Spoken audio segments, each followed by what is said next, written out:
Selamat datang di video tutorial dari Trans Center, Lembaga Pusat Pelatihan Hipnotis dan Hipnoterapi, bersama saya, Rianto, dan rekan saya, Ari Engkar.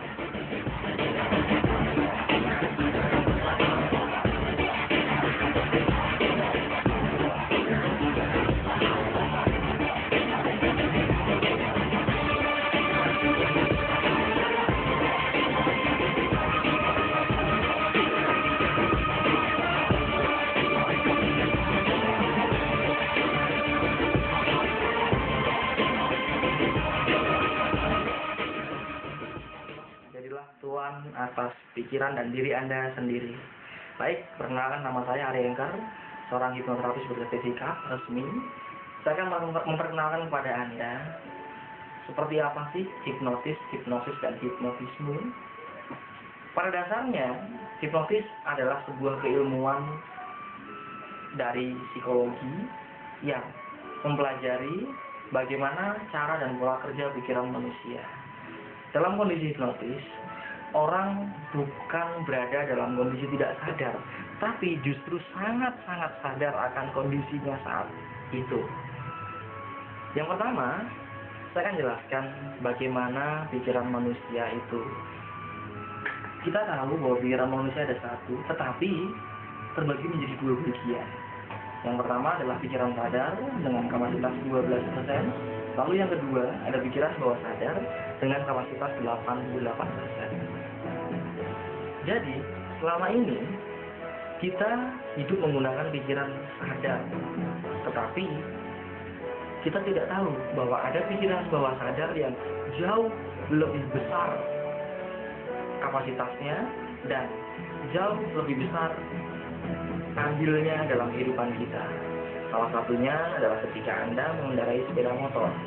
Mungkin pertama kali Anda belajar bagaimana mengendarai sepeda motor, Anda tertatih, terjatuh karena bingung bagaimana mengendalikan gas, keseimbangan tubuh, rem, gigi, dan sebagainya.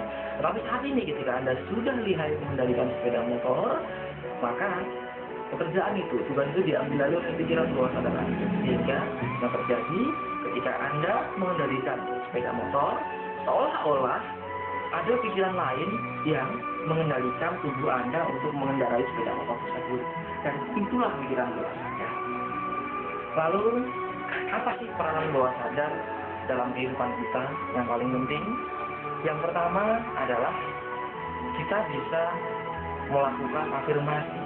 Kita bisa mencapai sebuah tujuan. Kita ingin mencapai sebuah kesuksesan.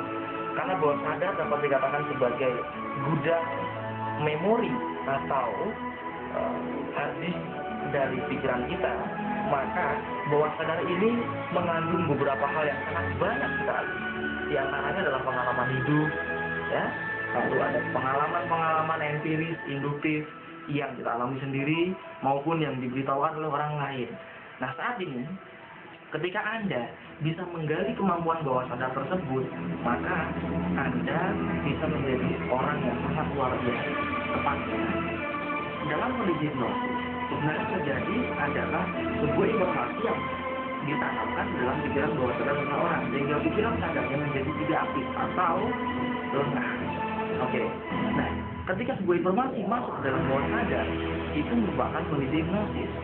Nah, kondisi itu terjadi setiap hari pada diri kita. Misalkan ketika Anda melihat sebuah sinetron, lalu Anda menangis, padahal Anda tahu bahwa itu adalah sebuah sinetron yang tentunya dibuat dengan rekayasa. Pertanyaannya adalah, mengapa Anda menangis? Itu adalah pikiran bawah sadar Anda. Hipnosis adalah masuknya sebuah informasi ke dalam bawah sadar tanpa dikritisi oleh pikiran sadar. Lalu, yang kedua, bagaimana kondisi hipnosis yang sebenarnya yang dialami oleh banyak orang yang merasakan kondisi tersebut? Oke, saya akan menjabarkan melalui dengan gelombang otak. Manusia memiliki gelombang otak yang terbagi menjadi 4 bagian. Yang pertama ada gelombang otak beta, lalu ada alfa, lalu ada theta, dan terakhir ada delta. Baik, ketika dalam kondisi sadar sepenuhnya, kita berada dalam kondisi beta. Lalu kita mengantuk atau tidur ayam, kita berada dalam kondisi alfa. Ketika Anda sedang melakukan meditasi, sholat tahajud, ya, lalu berdoa, konsentrasi ke internal, itu berada dalam kondisi alfa. Nah, ketika Anda tidur bermimpi, mengigau, kondisi hipnotis yang seperti Anda lihat televisi, itu adalah kondisi theta. Nah, keempat, delta adalah kondisi ketika Anda tidur nyenyak tanpa mimpi. Anda tertidur tapi tahu-tahu terbangun sudah pagi, itulah delta. Nah, jadi kondisi hipnosis itu berada pada gelombang alfa dan theta. Gelombang inilah yang menimbulkan kecerdasan yang luar biasa pada pikiran manusia. Makanya kenapa di dalam setiap ujian nasional, pendidikan, sistem pembelajaran itu diharapkan peserta ataupun orang yang mengikuti kegiatan itu mampu berkonsentrasi dan dalam kondisi ruangan yang hening, tenang, serta nyaman, karena ingin mengakses kondisi gelombang otak alfa ataupun theta sehingga berada dalam kondisi hipnosis. Jadi kondisi hipnosis bukanlah tidak sadar, melainkan turunnya tingkat kesadaran seseorang. Jika ada sebuah level dari 0 sampai 10, maka kondisi hipnosis di bawah angka 5. Mungkin 1, 2, 3, atau 4. Itulah kondisi hipnosis. Tetap sadar, tetapi level kesadarannya menurun. Sehingga kesimpulannya ketika Anda mempelajari bagaimana hipnosis, mempelajari tentang hipnosis, Anda akan tahu bagaimana sebuah informasi masuk ke dalam pikiran bawah sadar dan menjadi permanen, menjadi sebuah sugesti yang berguna untuk diri Anda, sehingga Anda mampu menjadi tuan atas diri dan pikiran Anda sendiri. Salam hipnosis.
Jadilah tuan atas pikiran dan diri Anda sendiri.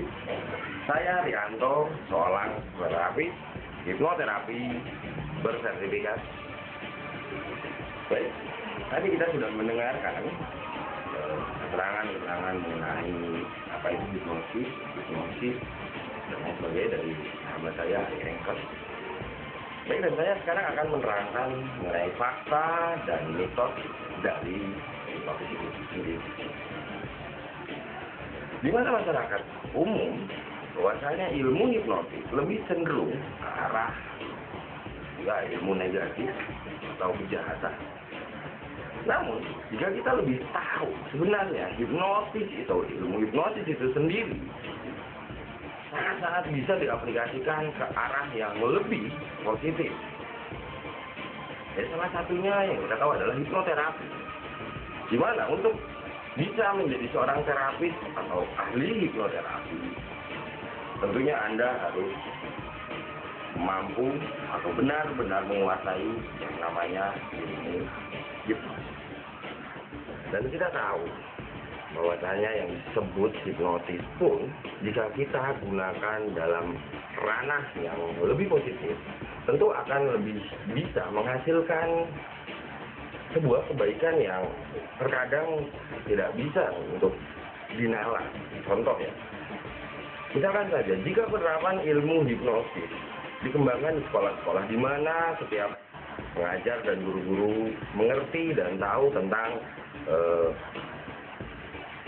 karakteristik dari murid didiknya, yang dimana di hipnotis itu kita harus memahami karakteristik seseorang, yaitu ada jenis audio, ada jenis visual, dan ada jenis kinestetik.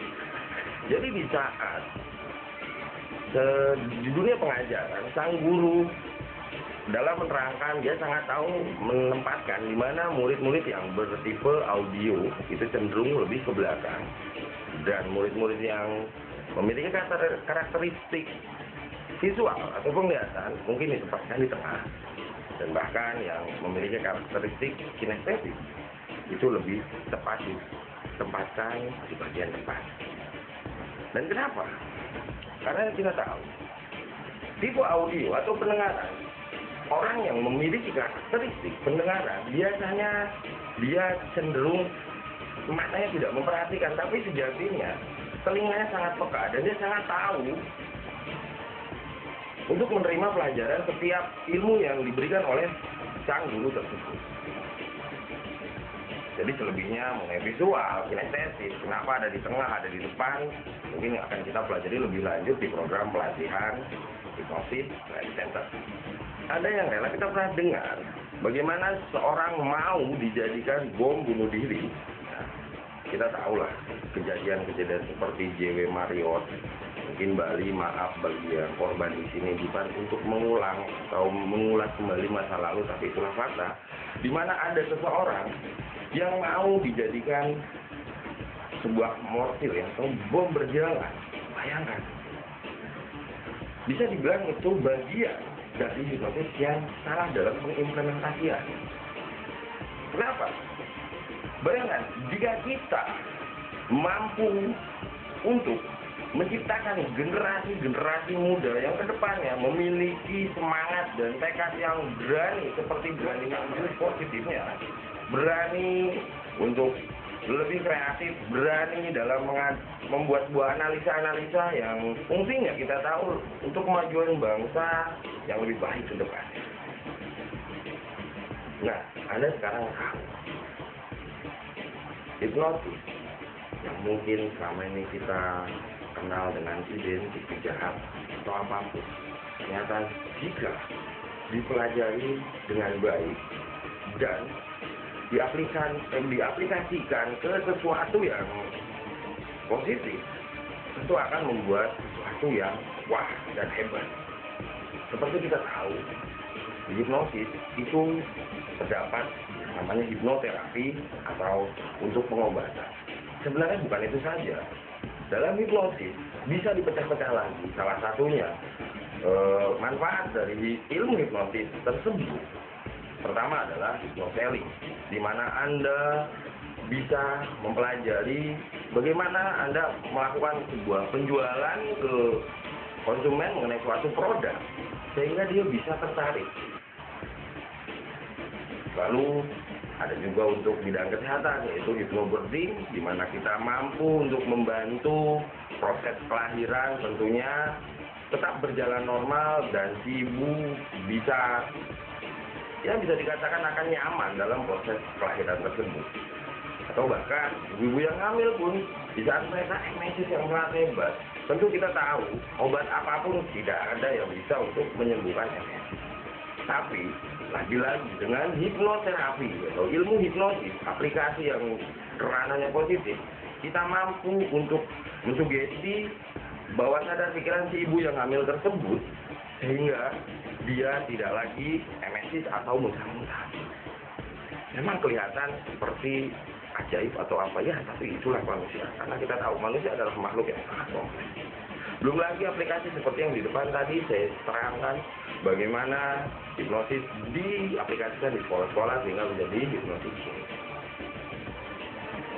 Dan banyak lagi untuk mungkin dokter dan sunat atau lain sebagainya, kita bisa melakukan yang namanya hipnoanestesi. Nah, seperti itulah. Jadi pada dasarnya hipnosis jika diaplikasikan dalam bentuk yang lebih positif, Anda dan bahkan negara kita akan menjadi hebat dan lebih dahsyat. Itu dari saya. Salam Training Center. Jadilah tuan atas pikiran dan diri Anda sendiri.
warahmatullahi wabarakatuh. Nama saya Mustafa, beralamat di Bekasi. Saya menderita penyakit spondilitis tibis atau TBC tulang selama kurang lebih 3 tahun. Namun sebelum saya dioperasi, dokter memberitahukan ke saya bahwa saya nanti pulang dari rumah sakit akan pakai kursi roda. Dan inilah hasil operasi yang saya terima dari dokter. Atau inilah hasil operasinya.